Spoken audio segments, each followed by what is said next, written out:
Welcome to the vlog. I'm currently down in A1 pits just for a bit of R&R. I've got the kids up in the van up there, they're playing, and we've got the TV on the go. We've got the TV aerial, typical kind of setup for the guys who fish the A1 pits. The rods currently over my right hand shoulder are set up. They're pointing out in a hole which is generally about 100 yards. Usually it should be 80 yards, but the water level just down here is right up. It's at its maximum at the moment. Now there has been some fish showing, and they've been showing at about 80 to 100 yards, and quite a few people have been here fishing this bank. This is the Trent bank, and people have been struggling to pick fish up. 2 fish, 3 fish have come out on this bank, so that's why I'm on here at the moment.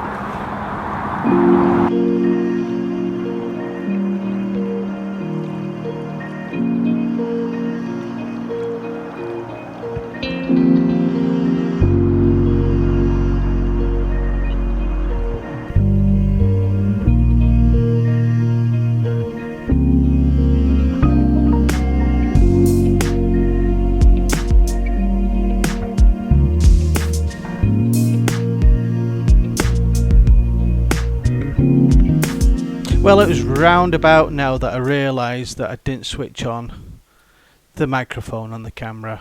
What an absolute numpty. I was trying to tell you that I was struggling to compress the rod to get it out to the distance required, and I was trying to work out a way of how I was going to fish the area effectively. So I opted for singles. I was just speaking about putting single hook baits out at range to try and hit the fish in clear water. But no, Carl, you had one job to do and you didn't do it. Next time, you really must learn how to press that play.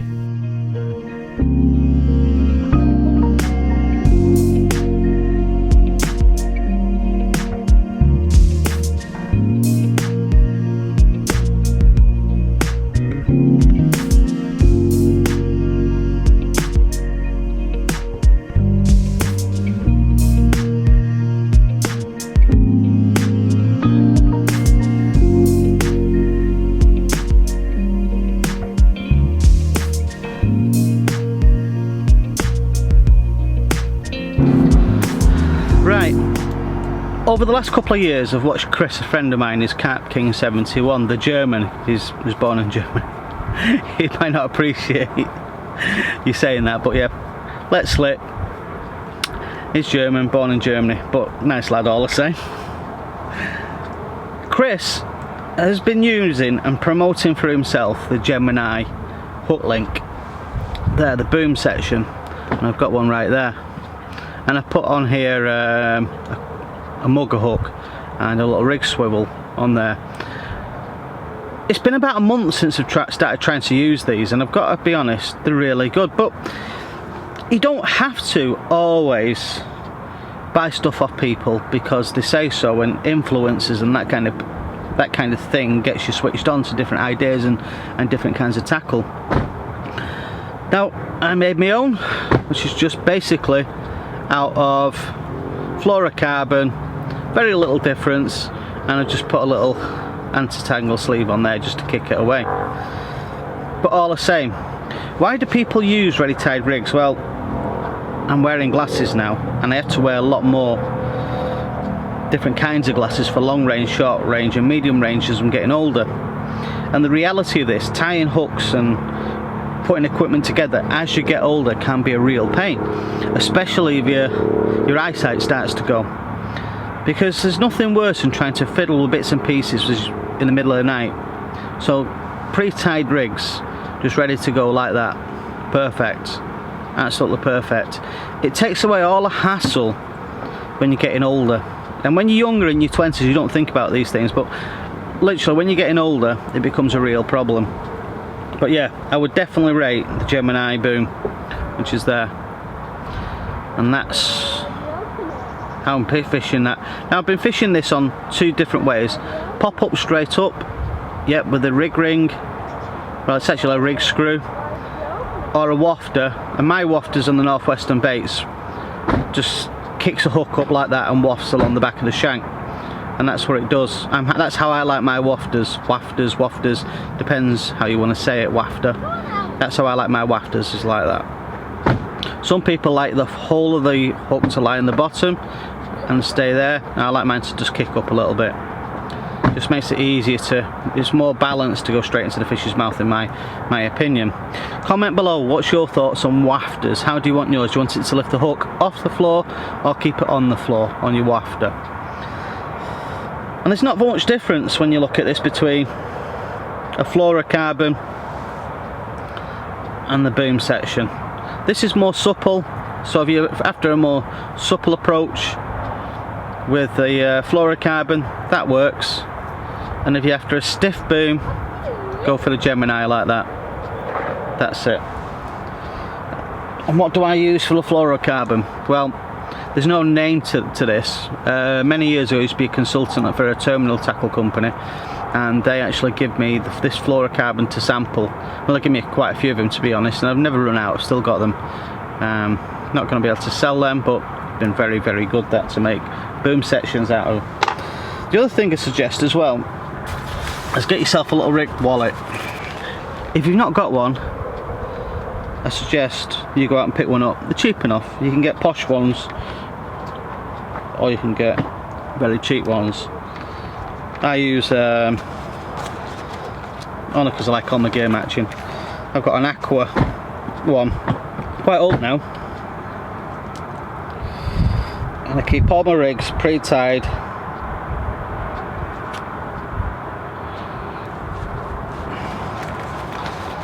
Like that, nice and simple, straightforward, no hassle.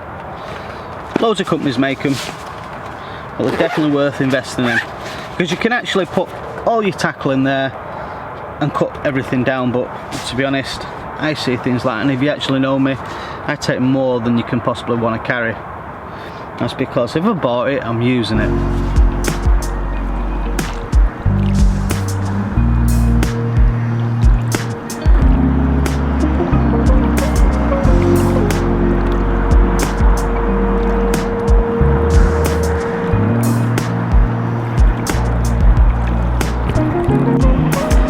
Typically, the lake is absolutely rammed full of anglers. I'm quite fortunate to get on this lake. Loads of people have now stayed in the UK. I was speaking to Angling Lines, and they were actually telling me that 70% of the bookings in France have cancelled because they can't do the quarantine when they get back for 2 weeks. So that's why most of the day ticket waters in the UK are currently rammed full of anglers, and that's one of the reasons why I haven't done a vlog, because the day ticket waters that I wanted to fish, you physically can't get on them.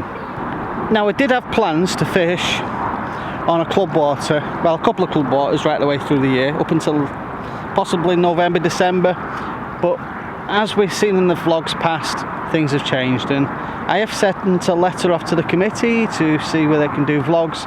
I'm just waiting on a reply. I don't hold much chance. I don't think I'll get a reply, to be perfectly honest, because things have changed, and that's why I'm down in A1 pits now fishing.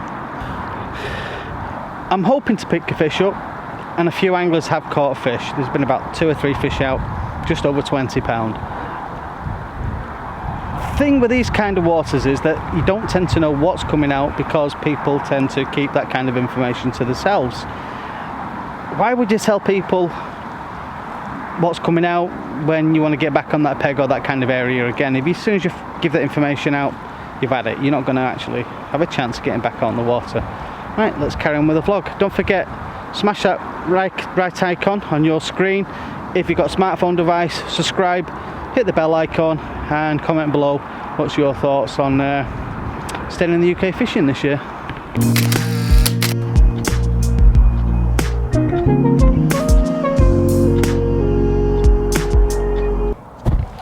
Let me explain something. When the fishing club that I was going to do the vlogs on decided that it was going to make it tricky to do vlogs, I literally was caught on the hop.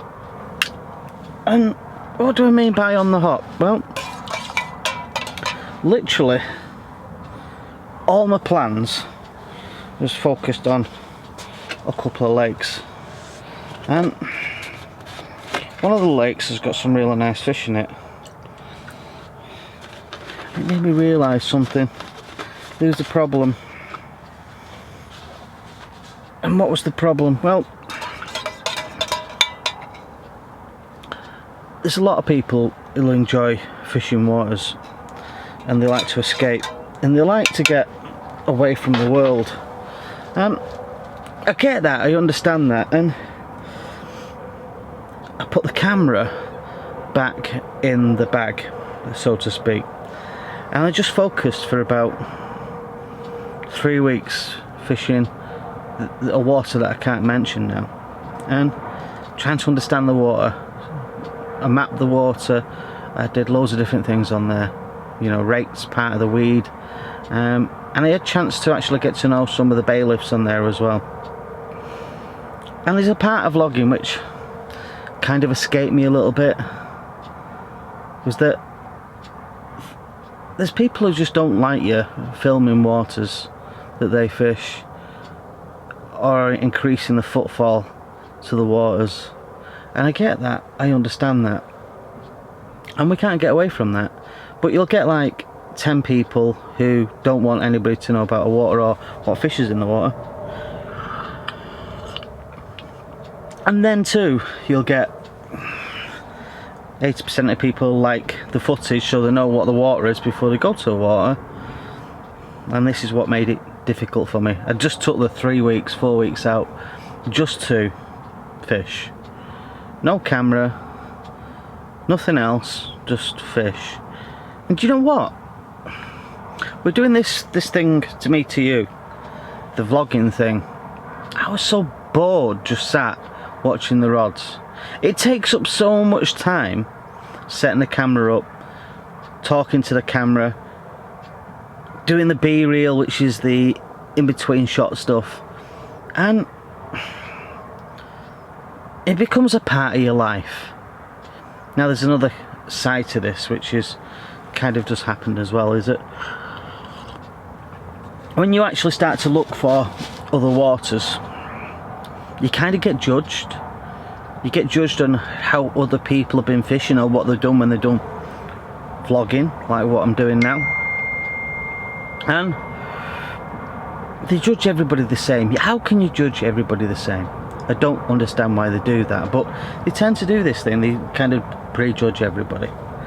And it left me with a predicament that if there was going to be another fishing club that I went to film on or video on, there's going to be an element of that 10 people or less or more who'll try to make life difficult for a vlogger or for you taking photographs. Because when I actually held conversations with people about this over the last 3-4 weeks, even a photograph upsets them. You know, I can't believe you've done this, shown a picture of the fish on there. And you can't win. It's a no-win situation unless you actually just rock up, catch fish, keep it to yourself. That's the only way you're going to keep people happy. But the problem that is that you're not keeping yourself happy. You've got to do what makes you happy, and that's just the way of the world. You know, you don't ever in your life try and do something that makes everybody else happy, because you know what, even you being on the water, for example, will upset that person as well, because you might be in their swim that they've been baiting for weeks on end. So you can't win. It's a no-win situation.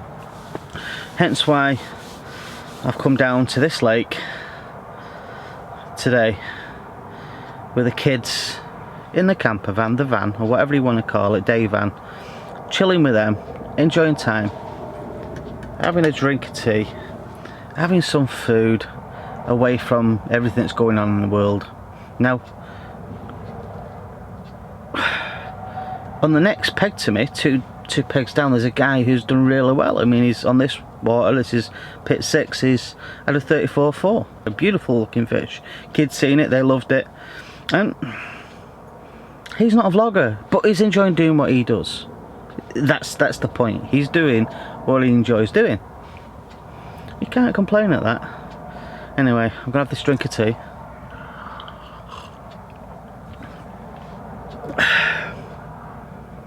And relax. Now there's another thing as well. On this water, this very peg, I think it was this very peg, I was using a ProLogic classic rod. You know, I was casting with it. It was a good rod. I was hitting about 110, 120 yards with it. Not a problem. Well, It's nearly 2 years now since I had that blank, that rod, and rods don't last forever. So don't think I'm just saying this for the putting down that rod. I'm going to have to change the rod now because I'm barely hitting 90 yards with it. It's gone that soft after 2 years. It's going to happen, they do get softer, it's physics. But I need another spot rod now because when I'm fishing on here I need to be fishing when it's low, the water level's low, it's about 85 yards I need to be in, like a bowl of this peg, like dips down like that.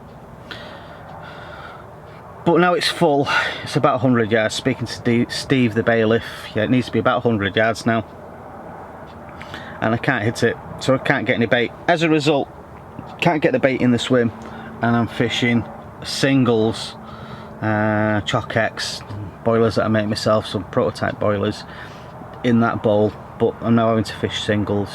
No, I tell a lie, I'm fishing one at catapult range about 30 yards to my right, 2 in the bowl.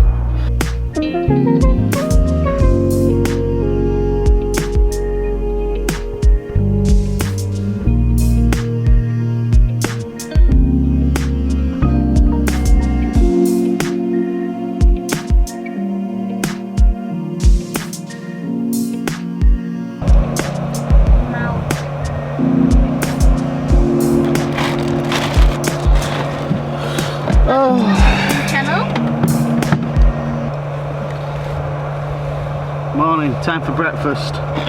One of the benefits of doing a project that I did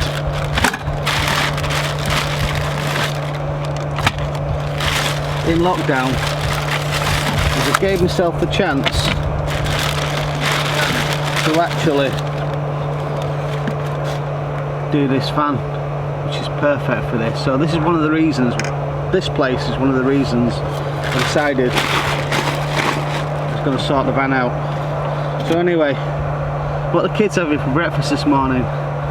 Bacon. No, fish fingers. Fish fingers? Yeah, Okay. yeah, fish fingers for breakfast because I'm having the bacon. I'm going to put that there. But it means we've got the perfect opportunity to spend some time with the kids throughout winter and what have you, because it's warmer then. It's better than staying in the house. And what better way to wake up in the morning with fish fingers? I'm loving that. So yeah, let's get some cooking done. Oh, this is the Bulin stove. Do you know, it's been a great stove, but after about 2 years now the ignition has stopped working. Hey ho, better get a lighter. I knew Flynn would start messing about doing that. Zombie turtles, when you take into account the good performance score at the top of the circuit as well. They'll be satisfied with that one. Right, fish fingers for the kids for breakfast. And we're going to go about dinner time, so no great hardship. Talk us through that run, how was it? What's that? The thing was quick off the start, didn't touch the brakes at all. You look very solid. I like the fact that you were playing for the crowd. So we've got a full on TV as well, so happy days. Right, carry on with the vlog.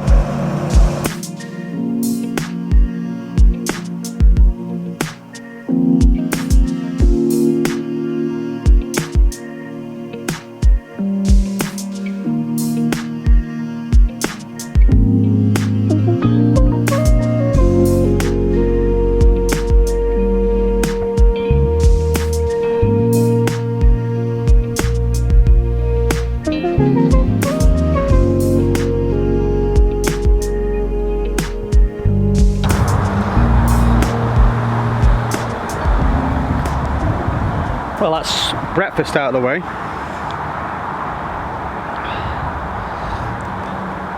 The kids are loving the van, they're absolutely loving it.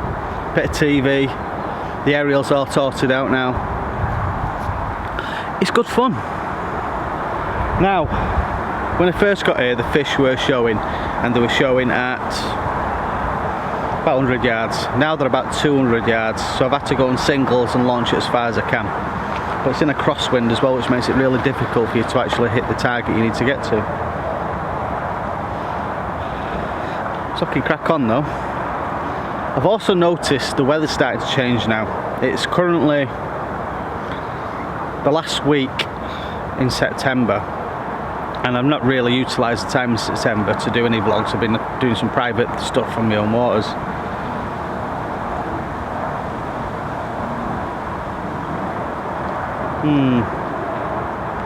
I'm going to stay for a few hours and see if we can pick something up. Well, I'm not really, to be fair, a big fan of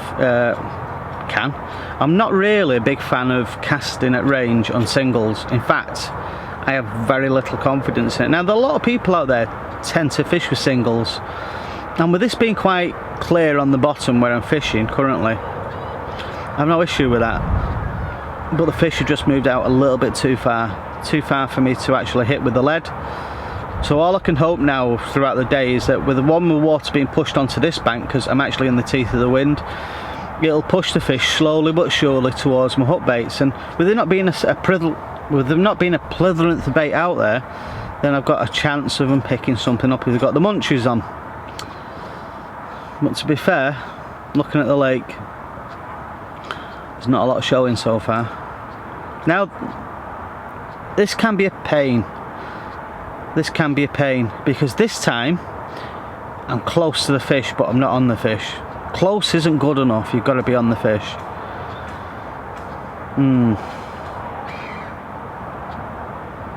Really is a pain, that, when you just can't get on the fish. And that's one of the problems with these day tickets. That's why I try to avoid the day tickets as much as possible, because trying to get on the fish can be really tough, especially when you're driving an hour and a half, 2 hours to get here, and the lake is full, and you're not turning back going somewhere else. You're thinking, well, I'm just going to crack it, just going to stint it out here and see if I can pick the odd fish up. But I think what I need to do on this place, if time permitting, is do 3 or 4 days to try and get on the fish at least. So if somebody moves out, I can move in and try and get onto something. That's one of the main problems on here. Pit 6 isn't too bad, to be fair, because you got a chance of the fish moving around. But apart from that, pit 5, too much bait goes into there. Literally, people fill it in, they spot it in like the world's ending tomorrow. The other lakes, I'm not really into them too much. They're a bit too compact is the word I'd use.